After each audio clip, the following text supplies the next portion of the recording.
Art सर्कलच्या 33 वाचन वसामध्ये मी मेधा आपल्या सर्वांचं मनापासून स्वागत करते. आज 9 ऑक्टोबर, काकडे काकांचं प्रथम पुण्यस्मरण. आम्ही आज सादर करणार आहोत अमका अरुण महादेव काकडे यांच्या या आत्मचरित्राचे अभिवाचन. आणि मी सादर करते त्यांच्या प्रस्तावना जी डॉक्टर विजया राजाध्यक्ष यांनी लिहिले त्याचा एक छोटासा भाग. अमका कर्ता, कर्म आणि सृजन क्रियापद. कोणतेही पुस्तक उघडण्यापूर्वी आपल्याला मुखपृष्ठावर नजर टाकायची सवय असते. अमका या पुस्तकाबाबतही तसेच झाले. मुखपृष्ठावरील शीर्षक पाहिले ते वेगळे तर होतेच, तसेच मनात कुतूहल जागृत करणारे. अमका म्हणजे कोण? एखादी व्यक्तीच असावी, स्वतःला अनामिक ठेवू इच्छिणारी, स्वतःला प्रोजेक्ट करण्याची इच्छा नसणारी. म्हणजे नक्की कोण? नजर थोडी खाली वळवल्यावर कळते की ही व्यक्ती म्हणजे अरुण काकडे. मग आपल्याला हसू येते. अरे, आपण चटकन ओळखले कसे नाही? असे दूर राहून स्वतःच्या कार्यक्षेत्रांचे, त्यातील घडामोडींचे आणि एकूण दीर्घ पल्ल्याच्या कलापूर्ण भोवतालाचे निरीक्षण निवेदन करणारी ही व्यक्ती म्हणजे दुसरे तिसरे कोणीही नसून अरुण काकडेच असणार. या काकडे काकांना मी नाट्यगृहांच्या आसपास अनेक वेळा भेटले आणि त्यांना पाहिल्यावर माझ्या मनात एकच शब्द वारंवार आलाय: बायस्टँडर. पीटर ड्रकर या लेखकाचे ॲडव्हेंचर्स ऑफ अ बायस्टँडर या नावाचे एक पुस्तक आत्मचरित्र आहे. अमका हे सहज नव्हे पण इतरांना साहसच वाटेल असा अनुभव समूह आहे. सगळे अनुभव आज सामावून घेतलेले, पण त्याबद्दल लिहिताना मात्र बायस्टँडर ही भूमिका घेतलेली. बायस्टँडरला असलेला मराठी शब्द आहे बघ्या, बघणारा, दूर राहून बघणारा आणि त्या निरीक्षणांच्या मनोमन नोंदी करणारा एक सृजनशील प्रेक्षक. लेखकाला सर्वात प्रिय असलेली गोष्ट म्हणजे सृजन. ते अनेक कृतीतले असते म्हणून लेखकाचे अवघे आयुष्यच त्याच सुखदुःखाचे चढउतार असूनही सृजनमय झाले आहे. हे एक व्यापक वर्तुळ आहे आणि त्याच्या केंद्रस्थानी मी हा सांगणारा पाहणारा उभा आहे. मनात कुठेतरी इदम न मम ही भावनाही आहे. त्याच भावनेने मजबूत असे कार्य केले आहे. कर्ता एक, कर्मे अनेक आणि शेवटी आहे ते क्रियापद किंवा सृजन क्रियापद. आणखी एक स्तिमित करणारी गोष्ट म्हणजे काकडेंनी सांगितलेल्या प्रयोगांविषयीच्या आठवणी. पुष्कळ वेळा प्रयोग सुरळीत होतात, पण कधी कधी अनपेक्षित अडचणी येतात. दौऱ्यांच्या वेळी हे विशेषत्वाने घडते. अशा प्रसंगी मनःशांती ढळू न देता त्या संकटांना सामोरे जावे लागते. काकडेंच्या सृजनात ही आपत्कालीन व्यवस्थाही अंतर्भूत आहे. त्या प्रयोगांच्या वेळी मिळणारा हा आधार किती मोठा असेल. नाटक असं असतं राजा म्हणणारे आप्पासाहेब बेलवलकर इथे आठवतात. ते कसे असते, किती चकव्यांनी घेरलेले असते हे अमकाच सांगू शकेल. आणि त्या कथांमुळे वाचक प्रेक्षकांना नाटकाविषयी, मुख्यतः त्याच्या प्रयोगांविषयी एक नवी दृष्टी प्राप्त होईल. नाट्यगृहातील खुर्च्यांवर बसलेला प्रेक्षक बॅकस्टेज कसे असते ते छान झालं नाटक म्हणण्या इतपत मर्यादित नसते याविषयी सतर्क राहील. नाटक कसे पाहावे अशा एखाद्या तांत्रिक स्वरूपाच्या पुस्तकाचे वाचन करण्यापेक्षा अमका वाचावे आणि आपली नाट्यप्रयोगाविषयीची दृष्टी चौफेर करावी, हे केव्हाही अधिक फलदायी. नाटकांच्या पुस्तकांच्या बाबत असे होत नाही. त्याचे मुद्रित रूप उपलब्ध असते. आता नाटक हे वाचण्यासाठी की पाहण्यासाठी हा नेहमी चर्चेला जाणारा प्रश्न आहेच, पण ते वाचन व प्रेक्षण या दोहोंसाठीही असते. कारण संहितेतही नाटककाराची प्रतिभाशक्ती अंतर्हित असतेच. अमकाने दोन्ही गोष्टी साधल्या आहेत. त्यामुळे येथे संहिता व प्रयोग यांचा एकमेळ झालाय आणि आपले पुष्कळचे समाधान होईल असा एक नाट्यानुभव निर्माण झालाय. अंकांमधील शीर्षकांचा वर उल्लेख केला. त्यात महत्त्वाचा उल्लेख राहिला तो म्हणजे पहिले शीर्षक, थिएटर पॉझिटिव्ह.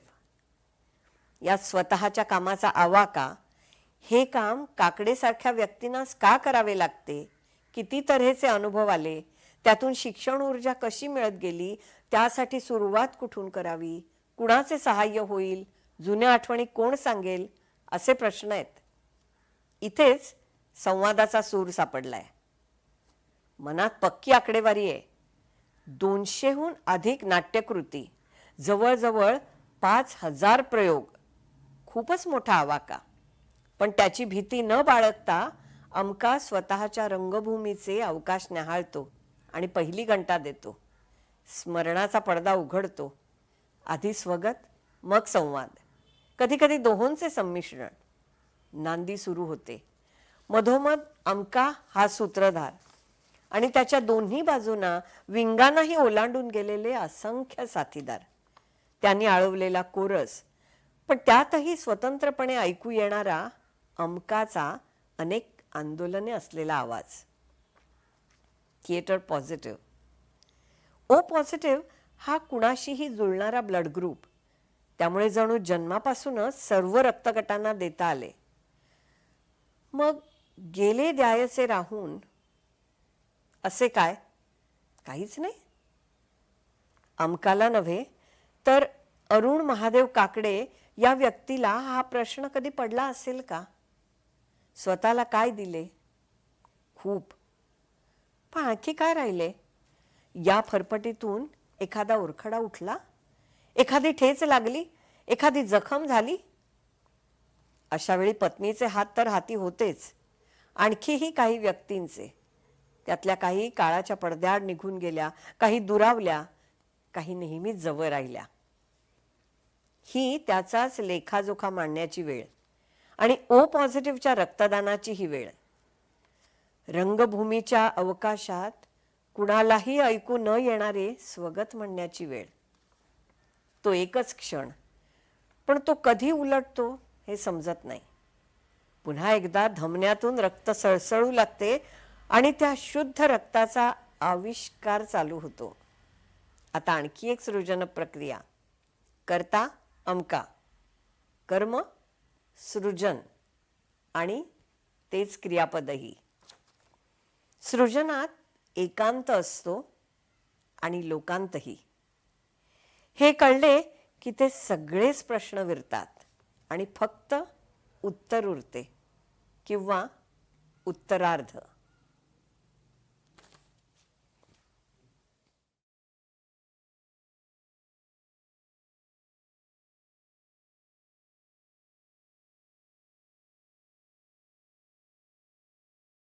नमस्कार. हा होता विजया राजाध्यक्ष यांनी अमका या पुस्तकासाठी लिहिलेल्या प्रस्तावनेमधला काही अंश. अमका, अरुण महादेव काकडे, अर्थात आविष्कार मुंबईचे काकडे काका. आज काकडे काकांचा प्रथम स्मृतिदिन. आयुष्यभर पडद्याच्या मागे राहून सूत्रधाराची भूमिका शब्दशः जगलेले काकडे काका. आपला संपूर्ण जीवनपट पडद्यामागची सूत्रधाराची भूमिका काकडे काकांनी या अमका या पुस्तकामध्ये विस्तृतपणे मांडली आहे.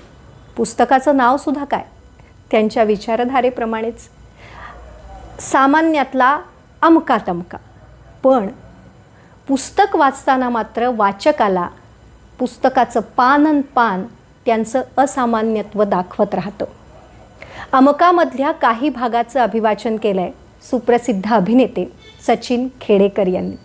आपल्या व्यस्त वेळापत्रकामधून वेळ काढून सचिन खेडेकर यांनी हा अभिवाचनाचा व्हिडिओ वाचनवसासाठी खास पाठवला आहे. अर्थात सचिनजींचा यातला सहभाग हा काकडे काकांना अभिवादन करण्यासाठी आहे हे आम्ही जाणतोच. तरीही सचिन खेडेकर यांचे मनःपूर्वक आभार मानते आणि आता आपण ऐकणार आहोत सचिन खेडेकर यांनी अभिवाचन केलेला अमका या पुस्तकातला काही अंश. Theatre positive. लोकांच्या दृष्टीनं यावर्षी माझ्या या मूर्खपणाला, वेडेपणाला, बेअकलीपणाला आणि मी अंगीकारलेल्या कार्याला 60 वर्ष पूर्ण झाली. आता त्रयस्थपणे विचार करतोय आणि माझं मलाच आश्चर्य वाटतंय.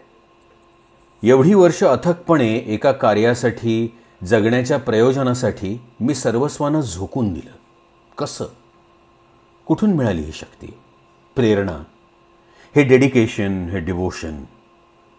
आजकाल कोणत्याही कार्याचं मूल्यमापन करायचं म्हटलं तर लगेच आकडेवारीचा आधार घेतला जातो. आपण तसं करून बघूया का? पण त्यापूर्वी गेल्या 60 वर्षात ज्या हजारो सहकारी, कलाकार, तंत्रज्ञ, लेखक, दिग्दर्शक यांच्याबरोबर काम करता आलं, या सर्वांचं ऋण मला मान्य करायचं आहे. हे सगळे नसते तर मी एकटा काय करू शकलो असतो? मुळातच नाटक ही समूहानं साकार करायची कला आहे. पण यातलं माझं योगदान किती? रसिकांनीच ते ठरवावं. माधव नेहमी म्हणायचा, अरुण, तू नसतास तर रंगायन, आविष्कार, छबिलदास असतं का? तू अथकपणे आमच्या मागे उभा राहिलास म्हणून हे घडलं. अरविंदही म्हणायचा, आम्ही आरंभशूर. कुठलंही काम सुरू करावं, काकडेवर सोपवावं, ते पूर्ण झाल्याशिवाय राहणार नाही. जी कामं केल्याशिवाय संस्था उभी राहत नाही, नाटक उभं राहत नाही, प्रयोग उभा राहत नाही, कलाकार उभा राहत नाही, चळवळ उभी राहत नाही, ती सर्व कामं करण्यात हयात गेली. आता या कामांचा आवाका किती मोठा आहे बघा. या कामांचं स्वरूप, त्याची विभागणी, प्लॅनिंग, इम्प्लिमेंटेशन, ह्युमन रिलेशन्स, आर्थिक नियोजन. आजकाल या विषयावर खूप पुस्तकं आली आहेत म्हणे. कोणी वाचली आहेत? मी आपला अनुभवातूनच शिकलो. काम करतो तोच चुका करतो, मग पावलोपावली चुका केल्या, सुधारल्या. हे सगळं अजून चालूच आहे. पण मी हे सगळं जगण्याचा अविभाज्य भाग म्हणून केलं. आहार, निद्रा, भय, मैथून याबरोबर नाट्य. म्हणूनच काही मित्र म्हणतात, काकडे काकांचा ब्लड ग्रुप थिएटर पॉझिटिव्ह आहे. दुबेलाही मी काही करावं असं वाटलं की म्हणायचा, थिएटर पॉझिटिव्ह, बकवास करते हो ना, करो ना फिर ये काम. तर माझ्यापुरतं बोलायचं तर रंगायन आणि आविष्कार या 2 संस्थांच्या स्थापनेत फार फार महत्त्वाचं योगदान होतं. या दोन्ही संस्थांचा कारभार, व्यवस्थापन, आर्थिक व्यवहार, नाट्यनिर्मिती, प्रयोगांचं आयोजन, सादरीकरण या सर्व कामांची धुरा सांभाळली. कारण संपूर्ण रंगभूमीचा विचार केला तर सृजना इतकंच या कामांना महत्त्व आहे. सृजन प्रक्रियेतील हा महत्त्वाचा घटक. संपूर्ण सृजन प्रक्रियेत ती समजून घेऊन तिच्यात सहभागी होणं, ती प्रक्रिया पूर्णत्वास नेणं, पुढं तिचं संगोपन करणं, ही कामं कुणाला करायला नको असतात. कारण यात तुम्ही मागे असता, तुम्ही कुणालाच दिसत नाही, तुमचं काम कळत नाही. शिवाय या कामांना समाजाच्या कुठल्याच स्तरातून मान्यता मिळत नाही. उलट अवहेलना मात्र पदरी येते. कुठलंही खापर या महत्त्वाच्या घटकावर फोडलं जातं. पण असं असूनही मी का हे करत आलोय? पंडित सत्यदेव दुबे माझा मित्र, सहकारी लेखक, दिग्दर्शक, प्रशिक्षक. मराठी रंगभूमीला त्यानं नवा आयाम दिला, नवी दिशा दिली. हिंदी भाषिक असूनही. दुबेच्या भाषेत बोलायचं झालं तर मी स्वतःवर फोकस केलं असतं तर कुणास ठाऊक बऱ्यापैकी नट झालो असतो, काही लिहिलं असतं, दिग्दर्शनातही लुडबुड केली असती. पण माझा फोकस टोटल थिएटरवर, संस्थेवर, माध्यमावर, चळवळीवर. तो असा का होता आणि आहेही? कुठून ही ऊर्जा मिळाली? असा हा व्यापक दृष्टिकोन कसा काय तयार झाला? हे सगळं का करावं असं वाटलं? का? विसरलोच. आकडेवारीबद्दल बोलत होतो ना. तर गेल्या 60 वर्षात माझ्या संस्थांनी माझ्यावर सोपवलेली नाट्यनिर्मितीची जबाबदारी यशस्वीपणे पार पाडली. 200हून अधिक नाट्यकृती रंगभूमीवर आणण्याचं भाग्य लाभलं. नाटकाची निर्मिती ही अपत्य जन्मासारखी मानली. आईच्या मायेनं त्यांचं संगोपन केलं. त्या प्रयोगरूपात वाढाव्यात म्हणून खस्ता खाल्ल्या, किती नाटककार, किती दिग्दर्शक, तंत्रज्ञ, किती प्रकारची, आशयाची, विषयाची, मांडणीची नाटकं. कलाकारांची तर गणतीच नाही. हजारो कलाकार, बालापासून बुजुर्गापर्यंत. या सर्वांच्या खांद्याला खांदा लावून काम करण्याचा आनंद काही औरच. आता प्रयोगाचं म्हणाल तर जवळजवळ 5,000 प्रयोग या साऱ्या नाटकांचे, शिवाय छबिलदासमध्ये इतर संस्थांचे प्रयोग आयोजित केले गेले ते वेगळेच, 2,000च्या आसपास. मध्यंतरी प्रभाच्या आणि माझ्या आजारपणामुळं काही प्रयोगांना हजर राहता आलं नाही. एरवी प्रत्येक प्रयोगापूर्वी 2 तास, ते प्रयोग संपल्यानंतर किमान 1 तास सर्व व्यवस्थित झाल्यानंतरच घरी जायचो. छबिलदासमध्ये तर इतर संस्थांच्या नाटकांचे प्रयोग असले तरीही. आता या 200हून अधिक नाटकांची जन्मकथा, सृजन प्रक्रिया, त्यात सहभागी असलेले सर्व याविषयी किती लिहू असं होतं. त्या सर्वांचं योगदान, नाट्यकृतीचा बाज, दिग्दर्शकाची कामगिरी, कलाकारांचं अभिनय सामर्थ्य, तंत्रज्ञांची कामगिरी, प्रेक्षकांचा प्रतिसाद, कालानुरूप घडत गेलेला बदल, म्हणजे 200हून अधिक नाट्यकथा झाल्या. आता सुरुवात कुठून करायची हा प्रश्न आहेच. पुढून मागे जायचं की मागून पुढे यायचं, की मधूनच कुठून तरी सुरू करून मागे होत राहायचं. कधी न थांबलो विश्रांती स्तव, पाहिले न मागे. अजूनही विश्रांती ही नाहीच, सतत कार्यरत आहे. पण मागे वळून पाहतो तेव्हा वाटतं मागून सुरू करून पुढे पुढे येत जावं. आता मागून म्हणजे कुठून आपल्याला आठवायला, समजायला लागलं तेव्हापासून. स्मृतीला खूप ताण देऊन पाहिलं, कुठपर्यंत आपल्याला आठवतंय. हां, एक घटना स्पष्ट आठवते. शाळेतला पहिला दिवस. वडील मला शाळेत घेऊन गेले होते, ते स्पष्ट दिसतंय. पण पुढची 3-1 वर्ष तशी अंधुकच. मला वाटतं आपल्या मनावर जे ठसे पहिल्यांदा उमटतात तेच बहुतेक कायम राहत असावेत. नंतर एकतर तेच व्हायला लागलं की ठसे पुसट होत असणार किंवा उमटणारही नाहीत. म्हणून कदाचित पुढच्या 3 वर्षातलं तसं काही स्पष्ट आठवत नाही. एका संध्याकाळी काका मला शाखेवर घेऊन गेले, संघ शाखेवर. तिथे एक मित्र भेटला, भगवान बर्वे. त्याचे वडील डॉक्टर होते, ते संघचालक. आमच्याच गल्लीत तळमजल्यावर त्यांचा दवाखाना, वरच्या मजल्यावर ते राहायचे. भगवानच्या मैत्रीमुळे नेहमी त्याच्या घरी जायचो. त्यापूर्वी काकांनी साने गुरुजींच्या गोड गोष्टीची सगळी पुस्तकं माझ्यासाठी हायस्कूलमधल्या लायब्ररीतून आणली होती. त्यावेळी गोड गोष्टीचे सगळे भाग वाचल्याचं स्मरतं.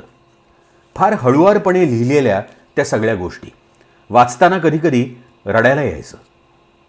आता मी संघाचा एकनिष्ठ स्वयंसेवक झालो होतो. काही दिवसांनी कळलं, बलसागर ही साने गुरुजींची कविता. साने गुरुजी तर सेवा दलाचे, मग त्यांची कविता आपण संघात कशी आणि का म्हणायची? एक दिवस काकांना हा प्रश्न विचारलाच. कट्टर संघवादी झालो होतो ना. म्हणालो, काका, साने गुरुजी सेवा दलाचे, आपण संघाचे, मग त्यांची कविता आपण का म्हणतो? अरू, हे देशभक्तीपर गीत आहे. साने गुरुजींनी लिहिलं असलं म्हणून काय झालं? त्यांची गोड गोष्टींची पुस्तकं तू वाचली आहेस ना, तुला आवडली आहेत ना. गुरुजी सच्चे देशभक्त आहेत. खऱ्या देशभक्ताला पंथ, पक्ष, जात पात काहीही नसतं. तो देशभक्तच असतो. देशभक्ती ही देशभक्तीच असते. तिला कुठल्याच पक्षपंथाचा, जाती धर्माचा रंग नसतो. आम्ही खरे सच्चे देशभक्त म्हणूनच साने गुरुजींची कविता मन लावून म्हणतो. देशभक्तीला पक्ष, पंथ, जाती, धर्माचे रंग आपण फासतो. काकांचे हे विचार मला नवीनच होते. त्यानंतर काही दिवसांनी असाही एक प्रसंग आयुष्यात आला, जेव्हा लक्षात आलं, थोर विभूतींच्या वरदहस्तामुळं आपल्या कुळीत नवचैतन्य संचारतं. एखाद्या महात्म्याच्या परिसस्पर्शानं आपल्या आयुष्याचं सोनं होतं. सुलाखे हायस्कूलच्या त्या वर्षाच्या गॅदरिंगला आले होते खुद्द साने गुरुजी. आपण त्यांच्या गोड गोष्टींची पुस्तकं वाचली आहेत. त्यांची कविता आपण संघस्थानावर म्हणतो. त्यांना आपल्याला पाहायला मिळणार, ते काय बोलतायत ते ऐकायला मिळणार, काही क्षण का होईना त्यांच्या सहवासात राहायला आपल्याला मिळणार. आनंदाला पारावार नव्हता. काकांनीच तर त्यांना बोलावलं नसेल. ते बोलले, मुलांमध्ये मिसळले, मायेनं पाठीवर हात फिरवला. आपण त्यांना नुसतं पाहतच होतो. त्यांचं ते माऊलीचं रूप डोळ्यात साठवून ठेवत होतो. आम्ही 5-6 विद्यार्थी भाग्यवान ठरलो. कार्यक्रमानंतर एका वर्गात आम्ही बसलो. मी अभिमानानं म्हणालो, गुरुजी, तुमची गोड गोष्टींची पुस्तकं मी वाचली आहेत. त्यांनी डोक्यावर हात ठेवला. आतून गदगदून आलं होतं. शरीर मोहरलं होतं. म्हणाले, मुलांनो, मोठे व्हा, आपल्या मायभूमीवर प्रेम करा, खूप शिका. आयुष्यात तुम्हाला जे जे म्हणून काही चांगलं दिसेल ते आत्मसात करा. सुसंगती सदा घडो, वाचले ना? दुसऱ्यांचं चांगलं चांगलं घेत राहा. आपण घेतलं चांगलं, भेटलं कोणी काही चांगलं घ्यायला? हो, खूप भेटलेत चांगले लोक आपल्या आयुष्यात. पण त्यांच्यातला चांगुलपणा आपण नाही घेऊ शकलो. असं काही घेता येतं अंतप्रेरणेनं की लादून येतं मनावर? असल्या मोजपट्ट्यांनी आयुष्य मोजता येतं? त्यानंतर थोड्याच काळात एकदा परमपूज्य गोळवलकर गुरुजी धारवाडला आले होते. आ सेतू हिमाचल अशी त्यांची भ्रमंती चालूच असायची. त्यांचं बौद्धिक होतं म्युन्सिपाल्टीच्या शेजारच्या ग्राउंडवर आणि त्यांचा मुक्काम होता जवळच्याच एका बंगल्यात. सगळे भाषणाला निघून गेले. मीही निघालो. तर मला सांगण्यात आलं, तुला नाही येता येणार, तू इथे या बंगल्यात थांबायचं दक्षमध्ये आम्ही येईपर्यंत. गुरुजींना चहा लागतो म्हणून थर्मास भरून ठेवला होता. कुणालाही आत प्रवेश द्यायचा नाही. आता मी विचार करतो, एवढे सगळे एकनिष्ठ संघ स्वयंसेवक असताना मलाच का तिथे थांबायला सांगण्यात आलं? म्हणजे तेव्हापासून आजपर्यंत सगळ्यांनीच माझं पाणी जोखलं होतं. तर सगळ्यांना माहीत असतं की काकडेला काहीही काम सांगितलं की तो ते नक्की करणार, नाही म्हणणार नाही. आणि ते खरंही आहे. सभा संपल्यानंतर गुरुजींना घेऊन गाडी आली, बरोबर संघचालक. ते दाराजवळ आल्याबरोबर मी दक्षमध्ये. थोडे थांबले, पाहिलं. बहुतेक हसल्यासारखं वाटलं. त्यांच्या दाढी मिशातून नक्की काय ते कळायला मार्गच नव्हता. आता विचार करतो, आपल्यावर एका गुरुजींचा, साने गुरुजी यांचा वरदहस्त, तर दुसऱ्या गुरुजींची, गोळवलकर गुरुजी यांची कृपादृष्टी, असं म्हणायचं का? पण वस्तुस्थिती बदलत नाही, ती स्वीकारावी लागते. आयुष्याच्या वळणावळणावर असे विसंगत अनुभव.